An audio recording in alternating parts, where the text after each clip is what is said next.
dan senang sekali kita bisa berkumpul bersama-sama. Mari sebelumnya kita berdoa. Let's pray together. Mari kita berdoa. Bapa di dalam surga, kami bersyukur ya Tuhan, kalau misalnya kami boleh berkumpul bersama-sama membaca firman Tuhan, dan sebentar lagi kami akan merenungkan firman-Mu.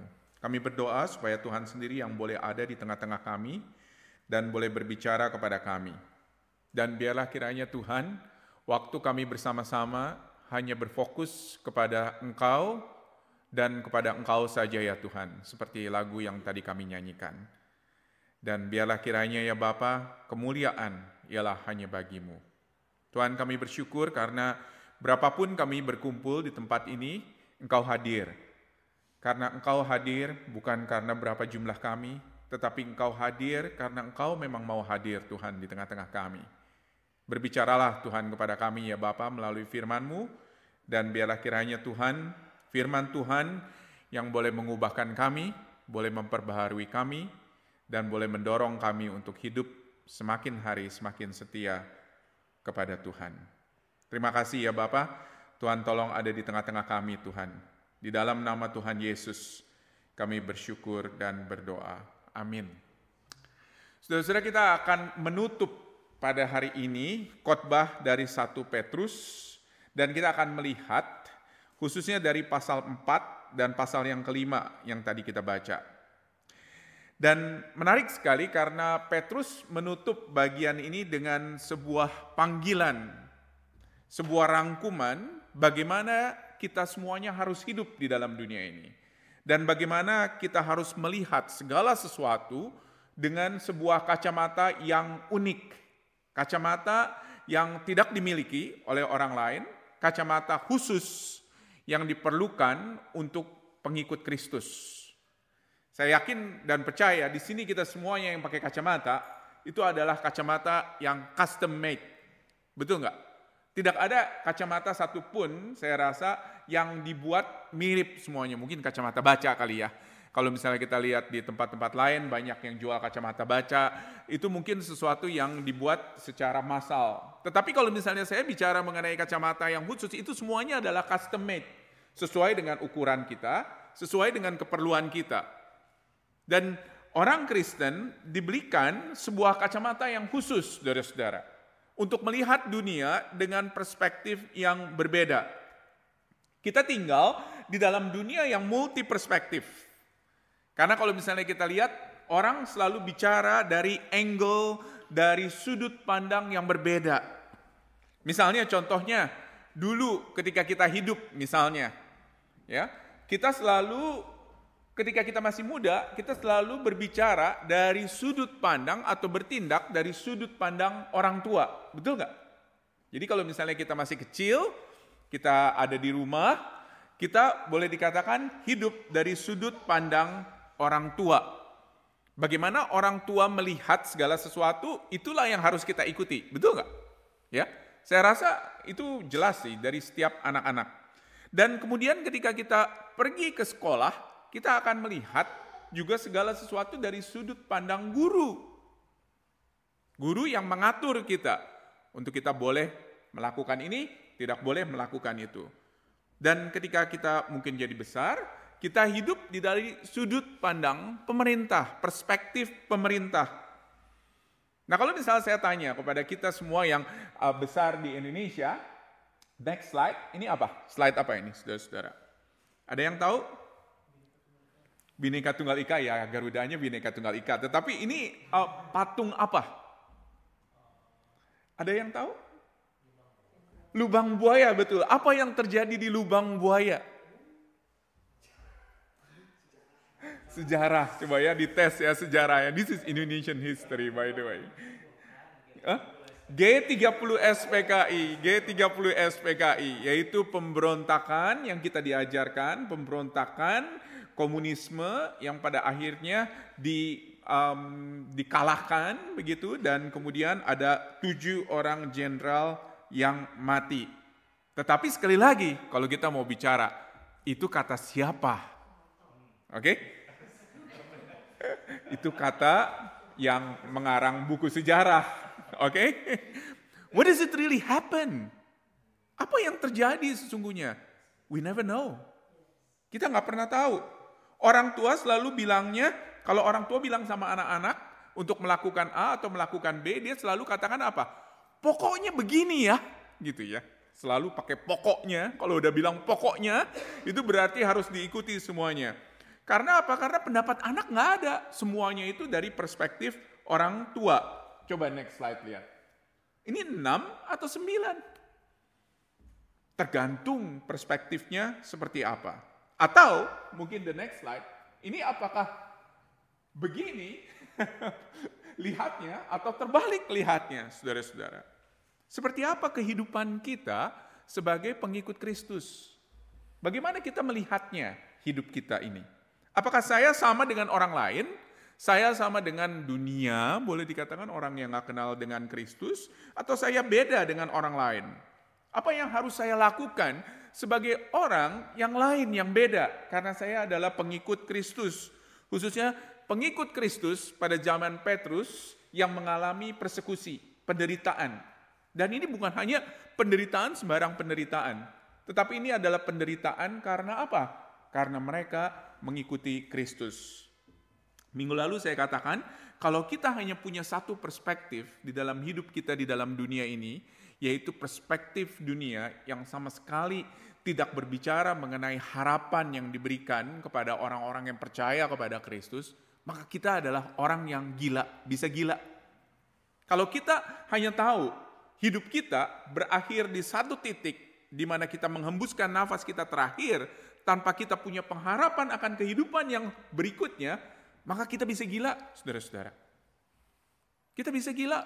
Karena apa? Karena semuanya bergantung kepada kehidupan kita yang sekarang. Kita akan serakah, kita akan melampiaskan nafsu kita, mumpung masih hidup, saudara-saudara boleh dibilang, kita akan cari uang gila-gilaan, kita akan coba untuk memenuhi segala sesuatu dengan kepuasan atau keperluan kita, sehingga tidak ada pengharapan apapun beyond this life. Oke? Tetapi sebagai pengikut Kristus, kita punya perspektif yang berbeda. Karena pengikut Kristus mempunyai sudut pandang yang berbeda, boleh dikatakan, terhadap kehidupan ini. Inilah yang Petrus ajak kita untuk kita terus renungkan. Khususnya di dalam kasus penderitaan yang terjadi terhadap kehidupan orang Kristen. Banyak orang Kristen yang mengikuti Kristus menderita. Dan seringkali kita pikir bahwa ini adalah sesuatu yang terjadi di luar Australia. Tanpa sadar kalau misalnya di Australia sendiri, banyak persekusi kepada orang Kristen, banyak penindasan kepada orang Kristen, sehingga banyak yang tidak bisa hidup secara bebas. Inilah yang Petrus ajak kita untuk kita terus renungkan. Dan jangan salah ya, Petrus bukannya naif. Dia nggak naif dan dia juga nggak pikir bahwa ini adalah sesuatu yang harus kita hidupi. Karena Petrus sadar, di satu pihak, orang Kristen adalah orang yang tinggal di dalam dunia ini, tetapi di lain pihak, orang Kristen adalah orang yang mempunyai pengharapan lebih dari dunia ini. Jadi dunia ini bukan segala-galanya. Ketika kita hidup di dalam Kristus, maka kita mempunyai pengharapan yang disebutnya beyond this life. Lebih daripada dunia ini. Lebih daripada kehidupan ini, saudara-saudara. Dan itulah yang dia ajak untuk kita renungkan bersama-sama. Nah, Petrus berbicara di sini kepada dua jenis orang. Kepada dua jenis orang. Ada di slide saya. Dua jenis orang. Yang pertama, saudara-saudara, dia berbicara di pasal yang keempat yang tadi kita baca. Dia berbicara kepada jemaat secara umum. Oke? Dia berbicara kepada orang yang umum, saudara-saudara, jemaat yang umum, ya. Dan dia katakan bahwa penderitaan bagi orang Kristen, jadi ini bukan hanya bicara mengenai misionaris, pendeta, bukan hanya bicara kepada pastor, tetapi penderitaan kepada orang Kristen itu adalah segala sesuatu yang pasti akan terjadi. Ya.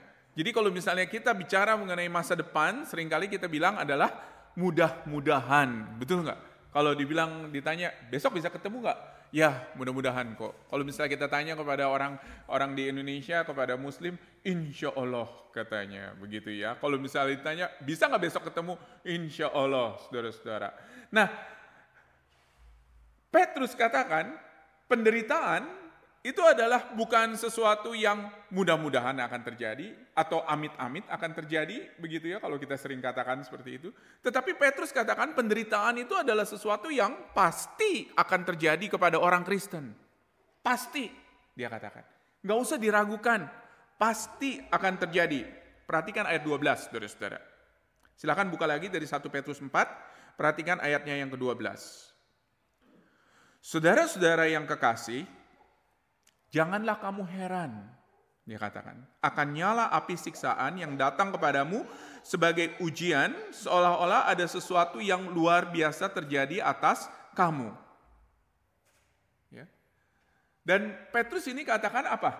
Mengenai kesiapan. Bagaimana caranya kita secara sukses bisa menghadapi challenge yang ada di dalam kehidupan kita? Itu adalah kalau kita siap. Seringkali saudara-saudara, challenge-nya itu adalah challenge yang nggak begitu susah. Tetapi karena kita nggak siap, saudara-saudara, betul nggak? Kita gagal begitu loh di dalam challenge tersebut. Jadi bagaimana caranya kita berhasil?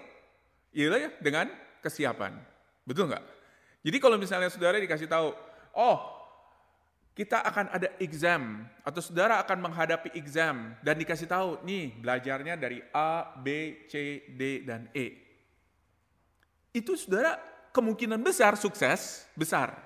Karena apa? Karena saudara udah cover A, cover B, cover C, cover D, dan cover E, saudara-saudara. Dan ini juga adalah sesuatu yang Petrus ingin ajarkan kepada orang yang membaca surat ini dan kepada orang yang mendengarkan pada waktu itu. Dia katakan apa? Dia katakan kita harus bersiap. Bersiap untuk apa? Untuk menderita. Bersiap untuk menderita. Kalau kita liburan, saudara-saudara, misalnya liburan contohnya 1 minggu. Persiapannya seperti apa? Coba saya tanya. Kalau kalian liburan 1 minggu, ya kira-kira berapa kilo koper yang akan dibawa? Oke, gimana kalau misalnya cuman ngomong dulu sebentar, 15 detik ke teman sebelahnya, begitu ya, tanya coba, sambil kenalan. Kalau pergi 1 minggu, kopernya berapa kilo? How many kilos of luggage if you go away for 1 week?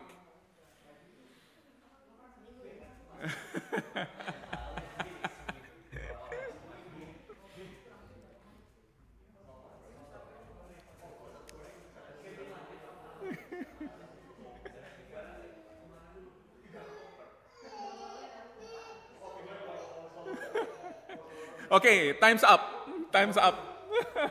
How many kilos? 40. Huh? 40? How many kilos? Berapa kilo? Berapa kilo? Hah? 20. 20? Oke. 20? Oke. Berapa kilo? 30? Tergantung luggage allowance-nya berapa gitu. It's very interesting ya. Kalau misalnya kita tahu kita akan pergi, maka kita akan mempersiapkan, bukan? Luggage kita ada berapa? Perlu berapa? Kalau misalnya pergi, contohnya 1 minggu, paling enggak kita siapkan baju ganti ada berapa? 7 atau 8 atau 10, begitu ya.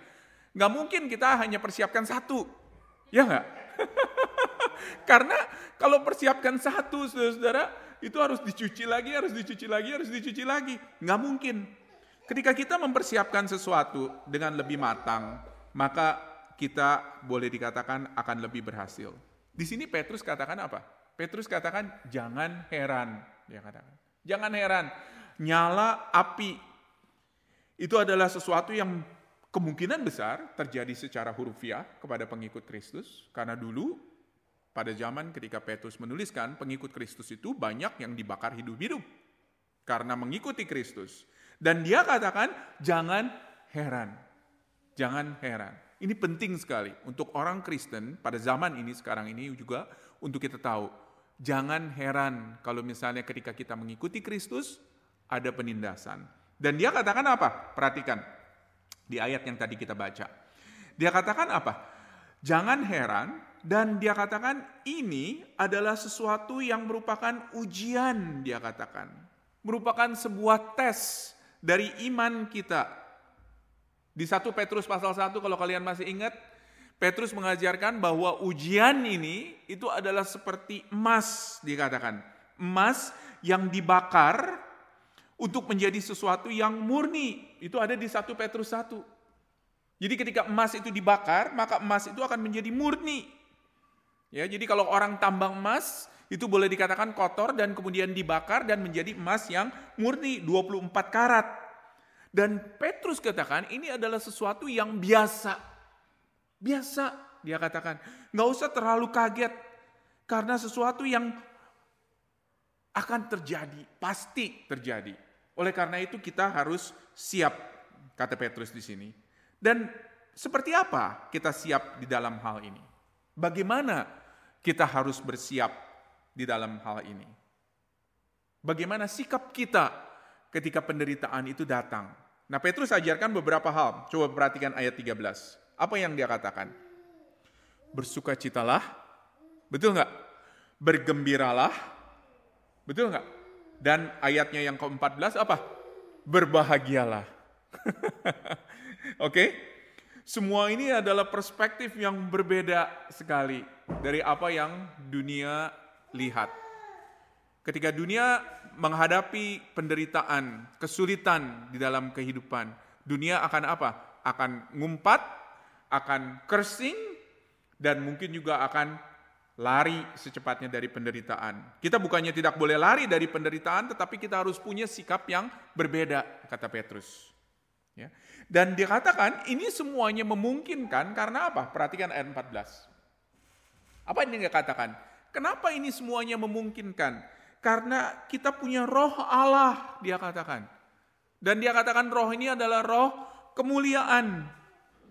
Dan juga karena kita hidup di dalam perspektif kemuliaan. Jadi ketika roh Allah itu tinggal di dalam kita, maka kita mempunyai kacamata yang berbeda, saudara-saudara. Kacamata yang gak dipakai oleh orang lain. Kacamata yang unik sebagai orang Kristen. Yaitu kacamata yang melihat ini semuanya sebagai bagian daripada ujian untuk kita masuk ke dalam kemuliaan. Dan Petrus katakan ketika Kristus datang di ayat 13 menyatakan kemuliaannya, maka pada saat itu pun juga kita akan bersama-sama dengan dia di dalam tubuh kemuliaan dan kita tidak akan mengalami penderitaan lagi. Oleh karena itu Petrus bilang apa? Jangan malu, ayatnya yang ke-16. Karena dia yang menderita bagi Allah itu adalah kehendak Allah. Ya. Di Alkitab kita jarang ya bicara mengenai apa itu kehendak Allah di dalam sesuatu yang eksplisit. Ngerti ya? Jadi kalau misalnya kita berdoa, kita biasa berdoa, Tuhan tolong nyatakan kehendak-Mu pada saya ya Tuhan. Oke? Karena kita nggak tahu kehendak Tuhan apa buat saya. Tetapi ada beberapa bagian yang ada di dalam Alkitab di mana kehendak Tuhan itu jelas. Dan ini salah satunya. Yaitu untuk kita terus percaya kepada Kristus di dalam penderitaan, melalui penderitaan ini, dan yakin dan sadar bahwa Tuhan sedang bekerja di dalam kita melalui penderitaan ini untuk membawa kita menjadi sesuatu yang lebih murni, dia katakan. Jadi, boleh dikatakan kata Petrus, ini semuanya adalah bagian daripada kehendak Allah. Jangan ragu-ragu lagi. Dan ini semua adalah bagian daripada penghakiman Allah yang sudah terjadi pada saat sekarang ini. Karena apa? Karena Allah sedang melakukan filter, saudara-saudara. Sudah tahu nggak? Funnel itu, filter itu, ketika kita mungkin menyaring sesuatu, atau ketika kita melakukan sebuah filtering, saudara-saudara, pada saat itu kita sedang menyaring siapa yang setia. Oke? Dan saudara-saudara, hidup kita adalah hidup yang mana Allah itu selalu melakukan filtering bagi kita. Karena apa? Karena kita mungkin ada hal-hal yang harus kita perbaiki. Dan bagaimana caranya kita lebih setia kepada Tuhan? Yaitu dengan melihat bagaimana kita, siapa kita, apa yang harus kita perbaiki. Dan bagaimana hidup saya semakin hidup yang lebih berkenan. Saudara-saudara, punya kacamata yang beda itu adalah sesuatu yang luar biasa. Ya, karena apa? Karena ketika kita punya kacamata yang beda, maka kita akan melihat segala sesuatu juga berbeda, saudara-saudara. Jadi ketika ada penderitaan, berbahagia, bersukacita, bersyukur kepada Tuhan, meminta kepada Tuhan untuk kita bisa melalui penderitaan ini ketika kita mempunyai perspektif yang berbeda. Saya mau cerita satu orang yang namanya C.H. Stott. Dia adalah seorang Inggris, saudara-saudara. C.H. Stott lahir dari keluarga yang kaya di Inggris. Dia punya semuanya. Dia punya education yang bagus. Dia punya karir yang bagus. Dia punya masa depan yang cerah, saudara-saudara. Karena dia adalah orang yang kaya. Dia lulus dari Cambridge, yang terkenal, tahun 1883. Dia punya hobi main kriket. Ya, saya nggak tahu bagaimana caranya main kriket, tetapi dia punya hobi main kriket. Dan pada tahun 1884, adiknya yang bernama George, pada waktu itu sakit keras dan sekarat. Ini yang membuat C.H. Stott sekali lagi berpikir, apa artinya punya semua yang diinginkan oleh dunia, dimauin oleh dunia. Duit punya, education punya, semuanya punya, status punya, saudara-saudara. Apa artinya pada akhirnya? Suatu ketika kita akan berhadapan dengan kematian. Tetapi dia katakan apa? Dia katakan bahwa it is worthwhile living for the world to come. Perhatikan, it is worthwhile living for the world to come. Jadinya dia katakan apa? Dia katakan hidup sekarang ini bukannya nggak berarti, hidup sekarang ini adalah sesuatu yang worthwhile. Karena apa? Karena kita sedang menuju kehidupan yang akan datang. Luar biasa, saudara-saudara. C.H. Stott itu dia punya kacamata yang beda. Karena dia melihat segala sesuatu dari perspektif Allah. Dia melihat kemuliaan Tuhan yang akan diberikan kepada dia. Dia melihat bahwa kehidupannya yang ada sekarang adalah kehidupan yang dia harus lalui, tetapi dia tahu ketika dia setia kepada Tuhan, ketika dia terus beribadah kepada Tuhan, maka Tuhan akan ada waktunya untuk datang dan memuliakan dia. Yang kedua, saudara-saudara, Petrus juga berbicara kepada pemimpin Kristen. Nah, kita akan masuk ke dalam pasal yang kelima. Nah, saudara, kalau flip over ke pasal yang kelima di Alkitab saudara, kita akan melihat bagaimana Petrus memanggil para pemimpin ini sebagai penatua, dia katakan ya. Para penatua, bukan karena mereka tua, tetapi karena mereka memiliki otoritas atas jemaat. Belum tentu penatua itu tua, saudara-saudara. Oke? Tetapi Petrus menuliskan ini sebagai orang asing. Oke? Dia katakan sebagai orang asing, ingat kamu apa yang harus kamu lakukan para penatua. Perhatikan ayat 1, saya akan bacakan. Aku menasihatkan para penatua di antara kamu, aku sebagai teman penatua dan saksi penderitaan Kristus, yang juga akan mengambil bagian dalam kemuliaan yang dinyatakan kelak. Dia katakan. Dan dia katakan ini bukan hanya sekedar penatua loh, bukan karena jabatan mereka, tetapi karena apa yang mereka lakukan. Mereka adalah saksi daripada penderitaan Kristus. Mereka melihat sendiri, termasuk juga Petrus, apa yang Kristus lalui. Dia lihat, dia saksikan, dan bagaimana bahwa Allah datang ke dalam dunia, menjelma menjadi manusia dan rela untuk menderita. Menderita karena apa, saudara-saudara? Menderita untuk kita. Ketika Yesus datang ke dalam dunia ini, dia datang untuk menderita. Untuk menderita bagi kita. Dan Yesus tahu bahwa kemuliaan yang ditawarkan oleh dunia adalah sesuatu yang tidak bisa memberikan apa-apa. Oleh karena itu dia memilih apa yang menjadi kehendak Allah. Dan itulah yang akan dinyatakan kelak juga kepada kita. Bahwa kita akan ada di dalam tubuh kemuliaan di mana kita akan dibangkitkan bersama-sama dengan Petrus. Apa yang Petrus harapkan sebetulnya dari penatua ini? Perhatikan ayat 2. Kita baca bersama-sama yuk, ayat 2 yuk. Ayat 2 dan ayat 3 ya. Sudah ketemu? 1 Petrus 5, ayat 2 dan ayat 3. Kalau sudah ketemu, kita akan lihat. Dan kita akan baca bersama-sama. 1, 2, 3. Gembalakanlah kawanan domba Allah yang ada padamu. Jangan dengan paksa, tetapi dengan sukarela sesuai dengan kehendak Allah. Dan jangan karena mau mencari keuntungan, tetapi dengan pengabdian diri. Janganlah kamu berbuat seolah-olah kamu memerintah atas mereka yang dipercayakan kepadamu. tetapi hendaklah kamu menjadi teladan bagi kawanan domba itu. Dan ini adalah sesuatu yang diberikan, sekali lagi, bukan hanya karena penatua, saudara-saudara, bukan karena jabatan, tetapi juga karena apa yang menjadi fungsi kita pada akhirnya.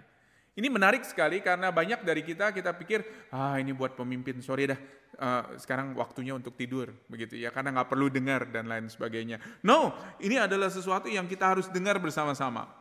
Apa yang dia katakan kepada penatua? Gembalakanlah, bukan pimpinlah, perhatikan, bukan kuasailah, bukan perintahlah, tetapi apa? Gembalakanlah. Kenapa? Seperti Allah yang sudah menjadi gembala bagi orang Israel di masa perjanjian lama. Luar biasa ya. Allah menggambarkan dirinya kepada orang Israel sebagai Allah itu adalah sebagai gembala. Dan gembala ini, saudara-saudara, adalah pemimpin yang melayani sampai titik darah penghabisan. Karena dia bukan hanya menjadi pemimpin, tetapi dia justru melindungi domba-dombanya, dia memberikan hidupnya bagi domba-dombanya. Allah memanggil penatua di sini melalui Petrus untuk menjadi gembala bagi jemaat. Dan ada sebuah panggilan yang sangat unik sekali kepada para pemimpin ini. Perhatikan ayat 5 dan ayatnya yang ke-6. Saudara-saudara, ada sebuah panggilan untuk apa? Merendahkan diri. Merendahkan diri. Dan yang luar biasa, saudara-saudara, kalau misalnya kita bingung bagaimana caranya merendahkan diri, Yesus sendiri yang sudah merendahkan diri, boleh dikatakan, bagi kita karena dirinya adalah gembala yang baik bagi kita. Di Yohanes pasal yang ke-10, Yesus adalah gembala yang baik. Dia bukan hanya memberikan proteksi, bukan hanya memimpin, tetapi memberikan proteksi, memelihara, bahkan memberikan hidupnya bagi domba-domba ini untuk melindungi mereka, saudara-saudara. Jadi sekali lagi, bukan sebagai penguasa, bukan sebagai pemimpin, tetapi pemimpin yang melayani sampai titik darah penghabisan. Petrus katakan kepada para pemimpin ini apa? Gembalakanlah. Dan bukan dengan paksa, dia katakan. Bukan dengan paksa, perhatikan. Tetapi dengan sukarela, dengan apa yang dilakukan, dengan apa yang dilakukan oleh Allah yang dia nyatakan di dalam Yesus Kristus. Bukan untuk mencari keuntungan. Perhatikan. Apa yang dimaksud dengan keuntungan? Yaitu kemuliaan dunia, tetapi dengan memberikan dirinya sendiri. Seperti Kristus telah melakukan semuanya ini. Dia katakan kepada para penatua, jadilah gembala yang baik bagi domba-dombamu. Dan sebagai gembala, saudara-saudara, bukan hanya meyakinkan kalau misalnya domba-dombanya harus selamat, tetapi yang terpenting sekali ialah meyakinkan bagaimana domba-dombanya dapat makanan yang sehat, yang seharusnya, saudara-saudara. Bisa nggak gembala nggak peduli kepada domba-dombanya dan biarkan dombanya makan apa adanya? Bisa aja. Tetapi gembala yang baik adalah gembala yang bukan hanya memproteksi domba-dombanya, tetapi gembala yang memberikan makanan yang nutritious kepada domba-dombanya. Oleh karena itu, saudara-saudara, di gereja-gereja yang setia kepada firman Tuhan, kita selalu akan memberitakan firman Tuhan. Nggak bisa enggak, karena kita tahu bahwa itulah makanan yang nutritious. Kalau saudara mau makan kerupuk, yang mana nggak nutritious, kalau saudara mau makan cemilan, yang mana sama sekali kita tahu tidak nutritious, saudara-saudara, ada tempatnya yang lain. Tetapi kalau misalnya saudara datang ke gereja-gereja yang setia kepada firman Tuhan, saudara akan diberikan makanan yang proper. Steak, begitu ya. Atau nasi, nasi campur, saudara-saudara. Karena apa? Karena itu proper. Dan itulah yang kita berikan, saudara-saudara. Dan kalau misalnya domba-domba ini nggak makan makanan yang benar, maka mereka akan malnutrisi, mereka nggak dapat makanan yang sehat, dan yang seharusnya. Dan ini bukan pelajaran yang gampang kepada para pemimpin, saudara-saudara. Dan ini memang betul-betul terjadi. Kalau saya bisa bicara, saudara-saudara, dari sudut pandang seorang pastor, saya akan bicara kepada saudara bahwa ada begitu banyak godaan bagi pastor. Godaan kekuasaan, godaan uang, saudara-saudara. Godaan jabatan, sebagai tujuan daripada pelayanan kita. Dan ini adalah sebuah cara yang sangat umum sekali yang dilakukan oleh si jahat, oleh setan. Dan ini adalah godaan yang akan terus ada, saudara-saudara. Godaan ini adalah contoh-contoh yang sangat jelek sekali pada akhirnya bagi domba-dombanya. Ketika gembala tidak menjadi seorang teladan, saudara-saudara. Ada sebuah research yang dilakukan di Amerika oleh Barna. Ya, itu adalah lembaga research yang sangat terkenal sekali di Amerika. Banyak pastor, khususnya setelah COVID, saudara-saudara, yang step down. Step down. Dan ini adalah research yang dilakukan atas semua denominasi secara umum. Dan dia katakan bahwa tahun 2022, jadi ini adalah research yang cukup up to date. 2022, dia katakan ada 42% pastor, hampir setengah, yang consider quitting. Ya, selesai jabatannya, selesai pekerjaannya. Karena apa? Dia katakan karena begitu besar tuntutan yang diberikan kepada pastor. Banyak aturan yang harus diikuti dari Alkitab yang mengatakan seperti ini dan itu, belum lagi aturan-aturan gereja yang lebih banyak biasanya, atau aturan denominasi. Sehingga banyak pastor mengatakan, udah, that's it. I cannot live with this anymore.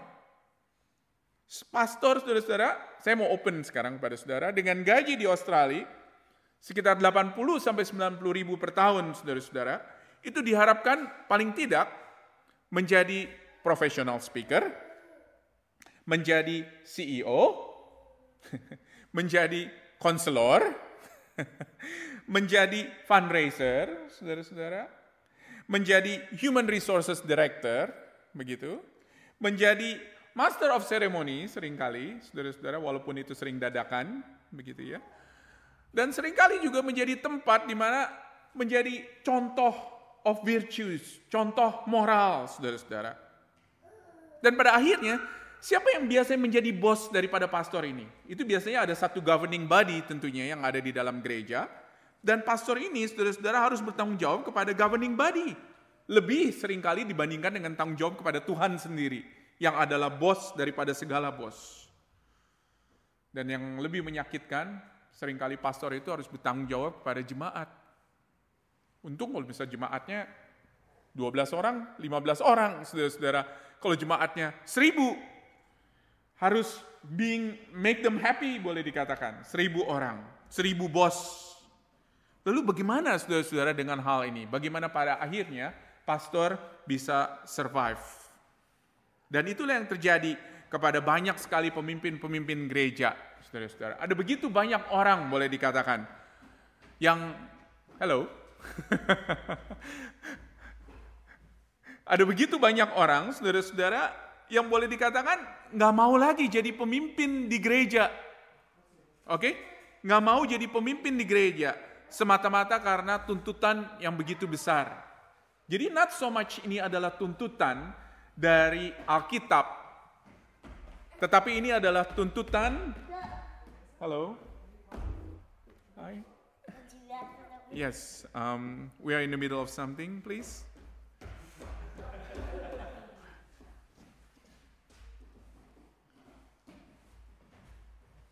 Okay. Yep.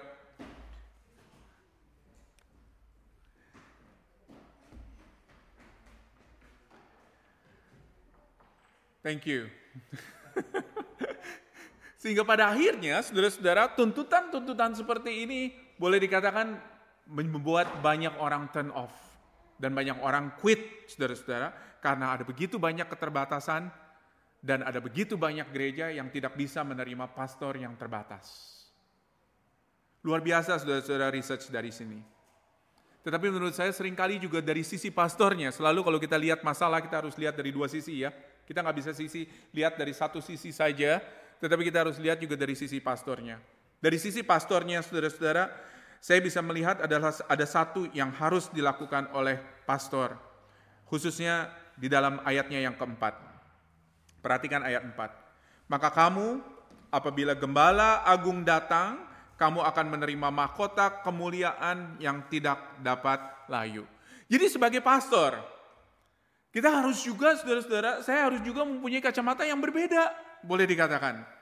Untuk fix mata saya, bukan kepada jemaat, bukan kepada pemimpin gereja, bukan kepada manusia, tetapi hanya kepada Yesus Kristus, Gembala yang agung itu. Dan ketika dia datang, dia katakan apa? Kata Petrus, dia akan memberikan mahkota yang mulia dan mahkota yang tidak dapat layu. Sehingga achievement apapun boleh dikatakan yang dilakukan oleh seorang pastor nggak akan pernah cukup, saudara-saudara. Oleh karena itu pastor harus memusatkan perhatiannya, pelayanannya, semuanya kepada Yesus saja. Ketika banyak kekurangan, fokus kepada Yesus dan Yesus yang akan menyempurnakan semuanya itu. Dan yang luar biasa ialah akan ada begitu banyak godaan yang akan datang kepada seorang pemimpin gereja, saudara-saudara, tetapi itu semuanya pada akhirnya merupakan tawaran-tawaran yang semu, yang pada akhirnya akan membuat kita tidak berfokus kepada pemimpin yang utama, yaitu pemimpin gereja, yaitu Yesus Kristus sendiri. Oleh karena itu Petrus katakan di akhir suratnya, dia katakan kepada para pemimpin gereja, ayat 5, saudara-saudara, ayatnya yang terkenal, yang seringkali dipakai oleh kita out of context, tetapi sebetulnya ini adalah untuk pemimpin gereja. Petrus katakan di ayatnya yang kelima apa? 1 Petrus 5 ayat 5. Serahkanlah segala kekhawatiranmu kepada dia, sebab ia yang memelihara kamu. Jadi, jangan serahkan kekhawatiran kamu kepada hal-hal yang dunia, tetapi serahkanlah kekhawatiranmu hanya kepada dia.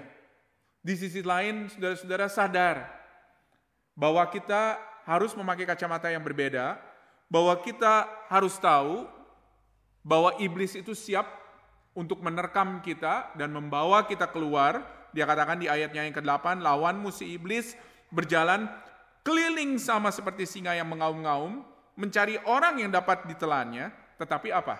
Di ayatnya yang ke-9. Lawanlah dia dengan iman yang teguh. Sebab kamu tahu bahwa semua saudaramu di seluruh dunia menanggung penderitaan yang sama. Jadi ketika ada godaan, lawannya itu harus dengan apa? Dengan apa? Iman yang teguh, dia katakan. Luar biasa ya. Tuhan ajar kepada kita untuk kita hanya mempunyai iman kepada Dia dan tidak ada kepada yang lain. Dan ketika mata kita fix kepada Dia, maka kita tahu juga bahwa apa yang ada di dalam dunia ini semuanya akan berlalu, akan sementara. Tetapi ketika kita memiliki pengharapan di dalam Kristus, ada sesuatu yang akan terus berlangsung, saudara-saudara. Dan luar biasa di 1 Petrus 5 ayat 10, dia mengakhiri suratnya ini. Kita akan baca bersama-sama yuk. Ayat ini terlalu bagus sekali untuk kita tidak baca bersama-sama. Karena menurut saya ini ayat yang menguatkan saya dan saya harap juga menguatkan saudara-saudara. Kita akan baca 1 Petrus 5 ayat 10 bersama-sama. 1, 2, 3. Allah sumber segala kasih karunia yang telah memanggil kamu dalam Kristus kepada kemuliaannya yang kekal akan melengkapi, meneguhkan, menguatkan, dan mengokohkan kamu sesudah kamu menderita seketika lamanya. Apa yang akan menguatkan kita? Mengokohkan kita? Apa yang akan meneguhkan kita? Ialah apa? Allah sendiri. Allah yang sumber segala kasih karunia di dalam Kristus akan menguatkan kita. Luar biasa saudara-saudara.